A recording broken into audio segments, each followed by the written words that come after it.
We've been giving you the first alert to New Year's Eve rain throughout the course of the weekend. We'll begin here with our iCam in Waterbury because what we have here on the camera lens, some raindrops. We're seeing our first rain move into the state right now, our first showers moving into the state right now. First alert live radar showing this pretty clearly in the Naugatuck Valley here, up Route 8. Now Waterbury into Watertown dealing with rain. Some of this rain already moderate. The heaviest rain still is yet to come. We'll take it to the statewide perspective. We're keeping a close eye on these downpours that are developing throughout Fairfield County now, and we're expecting to see that development not only lift north but also east, so it will overspread the state as the evening progresses. And that's sort of been the case over the last 6 hours here, where there's been quite a bit of development to our west, but the development has been steadily lifting to the north and east, and eventually we do expect that to overspread the state. We'll take you through the next couple of hours here on First Alert Futurecast.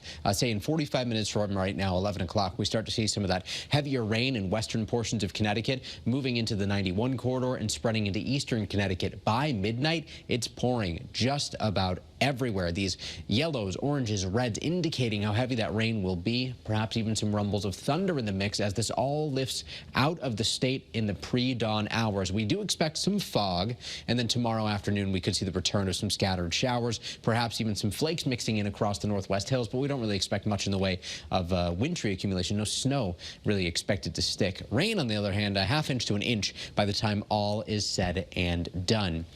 There's those isolated showers tomorrow. Thursday is also a first alert weather day as wind gusts ramp up, and that's going to help to usher colder air into the state this weekend. So there's our area of low pressure when we wake up tomorrow morning. It starts to move on out and strengthens as it does so. So wind gusts will begin to pick up later tomorrow night. And here's that wraparound snow that we see in portions of upstate New York and across northern New England, perhaps clipping far northwestern Connecticut, mostly at elevation. And then we see this squeeze play between developing high pressure and that low, still strengthening as it moves on out, bringing our strongest gusts on Thursday. We start to see the wind gusts ramp up tomorrow night. We'll see gusts up above 30 miles an hour, becoming windy, but the strongest are expected during the daylight hours Thursday. Gusts 45 to 55 miles an hour with sustained westerly winds about 15 to 30 miles an hour. Wind advisories are up statewide for Thursday. We have issued a first alert weather day. We're expecting perhaps some power outages, down limbs, things of that nature, and we'll get a bit more specific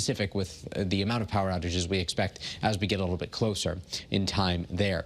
On the 6 to 10 day temperature outlook, the shades of blue indicating that we'll likely be running below average, and that's because those northwest winds will pull that colder air into the state. We're above freezing statewide right now. Our iCam view in New London still dry. New London will be one of the last locations to see the rain develop. We're already starting to see visibilities drop in western parts of the state, and those numbers are expected to drop even more as the rain ramps up. Here's midnight, visibility down to ½ mile in some locations. Very little improvement by daybreak tomorrow because we'll be dealing with fog that develops behind the rain. We do expect another mild day tomorrow for this time of year. Temperatures back in the upper 40s to around 50 degrees. And on the First Alert 7-day forecast here, you'll notice that there's those isolated showers, a bit breezy tomorrow. The wind will be strongest on Thursday.